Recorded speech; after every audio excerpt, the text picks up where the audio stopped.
Ay, Thea, guess what?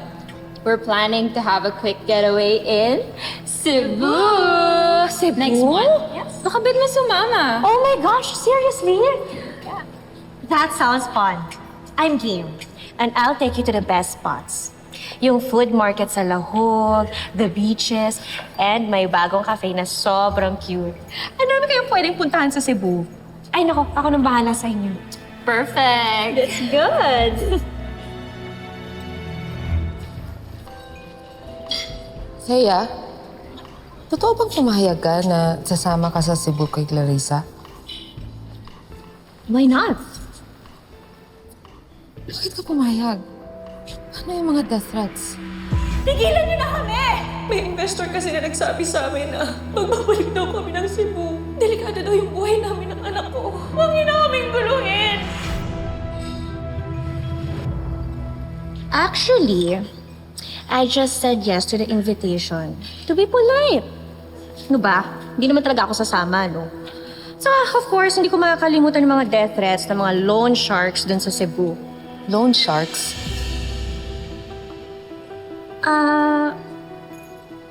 Oo.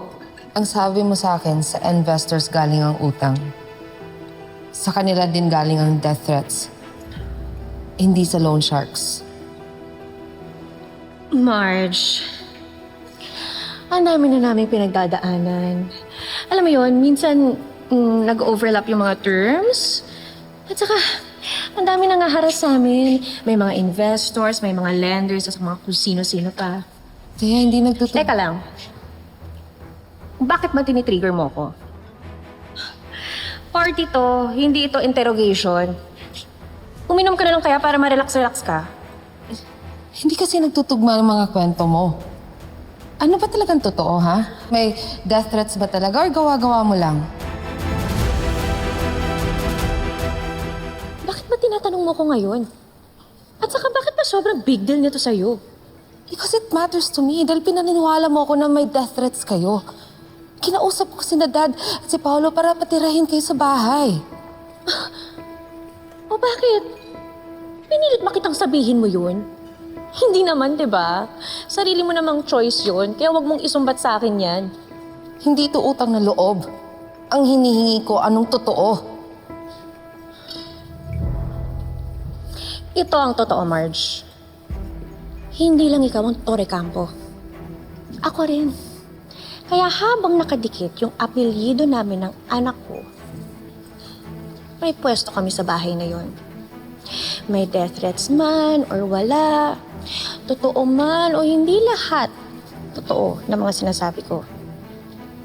Wala kang magagawa, Marge.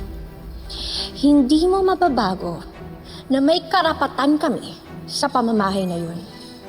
Kaya hindi ko kinupustyon ang karapatan mo bilang Torre Campo. Ang hindi ko gusto, ginagamit mo ako bilang instrumento para sa kasinungalingan mo. So what then? Isusumbong mo ko? Go ahead! Eh wala ka namang proof. It's just your words against mine. Nasa sayo naman yan, Marge. Gusto mo ba na magulo ulit ang pamilya natin kapag siniraan mo ko? Pwede ba hindi paninira ang pagsasabi ng totoo? Huwag ka pa victim dito at huwag mo ilipat sa akin ang blame. Eh sinong sisisihin ko kapag napalayas kami? Maaating ba ng konsensya mo kapag tinakwil ng daddy mo si Edward? At kapag nasira ang future ni Ashley?